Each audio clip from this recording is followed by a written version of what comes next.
घरोघरी मातीच्या चुली प्रेक्षकांनो, मालिकेचा जबरदस्त ट्रॅक आता आपल्याला पाहायला मिळणार आहे. आतापर्यंत मालिकेमध्ये आपण इकडे पाहत आलेलो आहोत की आता सीसीटीव्ही फुटेजच्या मागे लागलेली जानकी आणि अवंतिका यांच्या समोर मात्र आता महाभयंकर सत्याचा महाभयंकर उलगडा आपल्याला होताना दिसणार आहे. वेश बदलून गेलेल्या मात्र आता जानकी आणि आता अवंतिकेला अशा काहीतरी गोष्टींचा मात्र आता उलगडा होताना आपल्याला दिसणार आहे की त्यानंतर मालिका 360 डिग्री मध्ये टर्न आउट होणार आहे. आणि इथूनच शर्वरीने कशा पद्धतीने मात्र आता नानांना या सगळ्यामध्ये मारलं, किंवा आता एकदा नाही तर दोनदा नानांना मारण्याचा घाणेरडा प्रयत्न तिने आता केलेला आहे, हे सत्य मात्र आता सगळ्यांच्या समोर येणार आहे. कसं समोर येणार, काय येणार, सगळं सगळं सविस्तरपणे पाहूया. आणि त्यानंतर मात्र आता स्वतः सुमित्रा काय निर्णय घेणार हे पण.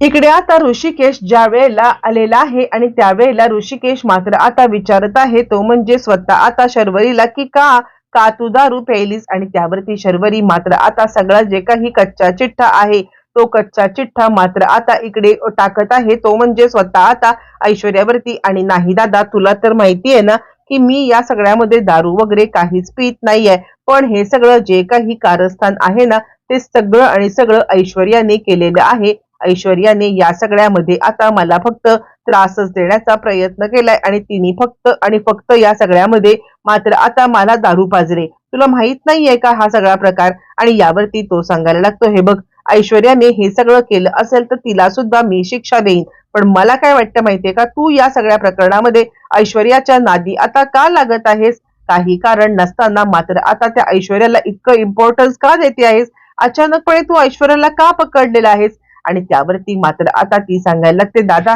खरं तर या घरामध्ये मला कोणी समजूनच घेत नाहीये, आणि असं असताना ती एकटी ऐश्वर्या आहे जी आता मला किमान माझ्याशी बोलते, 4 शब्द नीट बोलते, आणि म्हणूनच मी हे सगळं करते. एकंदरच जानकी वहिनीचं पाहता जानकी वहिनी माझ्या आता म्हणजे मला नजरेसमोर सुद्धा आता धरत नाहीये. आणि असं असताना जर का आता माझ्याशी कोणी नीट बोलायला लागलं तर मी नको बोलू का त्याच्याशी. असं म्हटल्यावरती तो सांगतो, हे बघ, मी आहे ना, तू जे काही आहे ते आता इकडे मला येऊन सांग, मी या सगळ्यामध्ये तुझ्या सोबत आहे, असं म्हणत आणि त्यानंतर मात्र आता इकडे ऐश्वर्यावरती सगळा खापर फोडायचं आणि आपण मात्र बिनधास्तपणे राहायचं.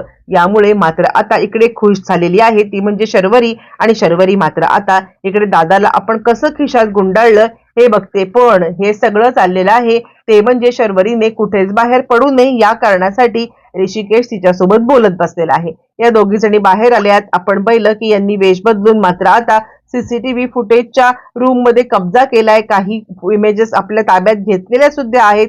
आणि त्यानंतर मात्र अचानकपणे त्या आता तिकडे लोक ती आलेली आहेत. ती लोक आल्यावरती मात्र आता ती लोक इकडे आता सांगायला लागतायत की काय चाललंय, तुम्ही इथे कशा काय. आणि तोपर्यंत मात्र इकडे विचार करायला लागते ती म्हणजे स्वतः आता इकडे शर्वरी विचार करायला लागते की नाही नाही, काहीही झालं तरी सुद्धा या सगळ्यामध्ये मात्र आता ही जानकी दादाच्या बद्दल आता एक एक एक गोष्टी हे करायला लागली आहे कानामध्ये. आणि ऐश्वर्याचं सुद्धा आता काहीतरी 100% याच्यामध्ये हात असण्याची शक्यता नाकारता येत नाहीये. किंवा ऐश्वर्या माझ्यासोबत असल्याचं फक्त नाटक करती आहे का, नक्की काय आहे, मला या सगळ्याचा शोध आता घेतलाच पाहिजे. बरं, तोपर्यंत मात्र आता इकडे लगेचच ती कॉल लावते आणि आता इकडे लगेचच ती डोकं लावते, राहुलला कॉल लावते. आणि राहुलला ती सांगायला लागते, मला ऐश्वर्यावरती डाऊट आहे, तू लवकरात लवकर इकडे ये, मला तुझ्या मदतीची गरज आहे.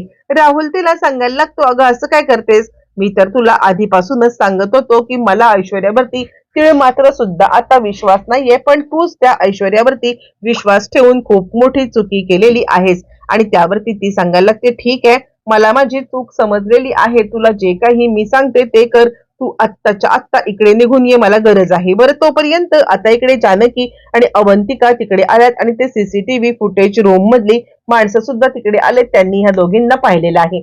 या दोघींना पाहिल्यावरती मात्र आता ते इकडे अरडाओरडा करायला लागले, तुम्ही इथे कशा काय, आम्ही तर कोणत्याही पेस्ट कंट्रोल वाल्याला बोलवलं नव्हतं, आम्हाला वाटलं की आमच्या साहेबांनी बोलवले म्हणून आम्ही बाहेर गेलो, तर आता त्यांनी पण नाही बोलवलंय.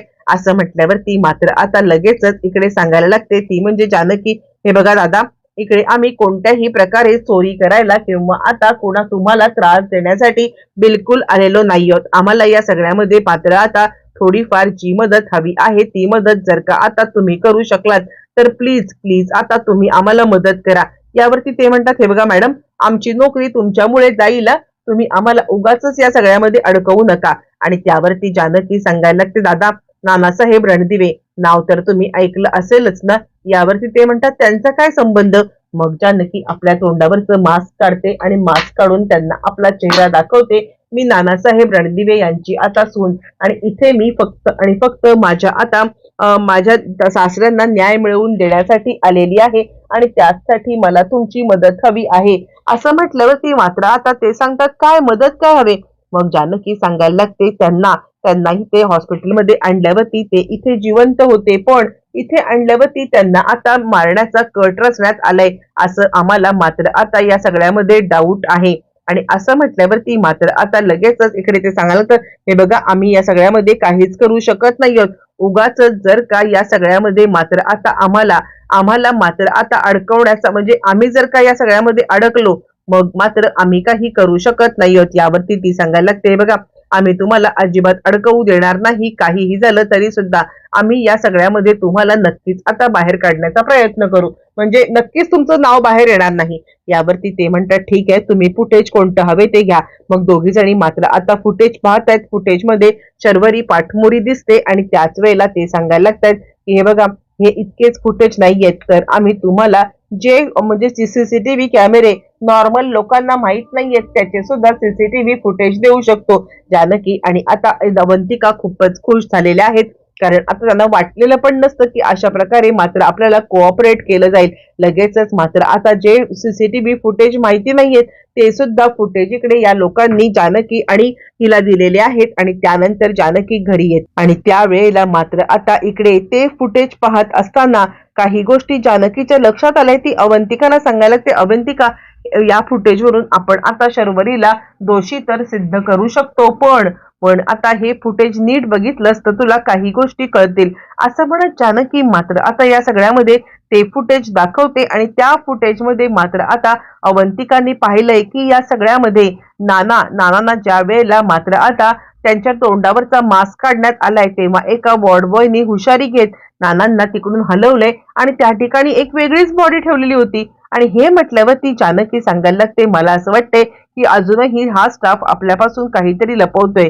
हे सीसीटीव्ही फुटेज जर का आपण त्यांना दाखवलं, ते सीसीटीव्ही फुटेज दाखवून आपण आता या सगळ्यामध्ये त्यांच्याकडून आता जर का म्हणजे त्यांना हे दाखवून त्यांच्याकडून सत्य काढून घेतलं तर. आणि त्यावरती मात्र आता लगेचच या सगळ्यामध्ये इकडे आता सांगायला लागते, अवंतिका, हो वहिनी, तुम्ही म्हणताय ते बरोबर आहे. एका झटक्यात दोघी जणी मात्र आता सत्याच्या पर्यंत पोहोचल्यात. आणि इतकंच नाहीये तर हे सत्य मात्र आता इकडे या सगळ्यांच्या समोर आणण्यासाठी या दोघी जणी आता तिकडून घरी आलेल्या आहेत. ज्या वेळेला त्या दोघी घरी आलेल्या आहेत त्या नानांना घेऊनच, ज्या वेळेला नानांना घेऊन त्या घरी आल्या त्यावेळेला सगळ्यांना एक एक करत आता सत्याचा महाभयंकर धक्का आता बसलेला आहे. आणि त्याच वेळेला सुमित्रा म्हणते, जानकी, काय आहे हे सगळं? आणि त्यावरती जानकी सांगायला लागते, आई, हे नाना आहेत आपले आणि नानांना एका वॉर्ड बॉयच्या मुळे आता जीवनदान मिळालंय. नाहीतर आपल्या घरातल्याच लोकांनी मात्र आता त्यांना मारण्याचा जो काही घाणेरडा डाव आता खेळला गेला होता तो डाव मात्र आता इकडे उधळून टाकलेला आहे. आणि नाना सांगायला लागतात, म्हणजे शर्वरी आता इकडे म्हणते, जानकी वहिनी, खोटा बोलतेस तू खरं तर या सगळ्यामध्ये नानांना इतके दिवस कुठे ठेवलं होतंस?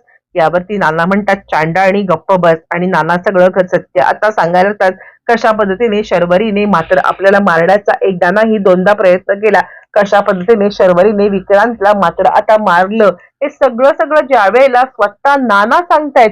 आणि त्यावेळेला विश्वास ठेवण्याच्या पलीकडे मात्र आता कुणाकडे काहीच पर्याय राहिलेला नाहीये. आणि या सगळ्यामध्ये मात्र आता नानांनी जे सत्य सांगितलंय त्यामुळे सुमित्राचे डोळे उघडले. चिडलेली सुमित्रा आता मात्र या शर्वरीला थोबाडीत देत घराच्या बाहेर हक्कलपट्टी कशी करणार, काय करणार, येणाऱ्या भागामध्ये या आणि अनेक प्रश्नांची उत्तरं आपल्याला पाहायला मिळणार आहे.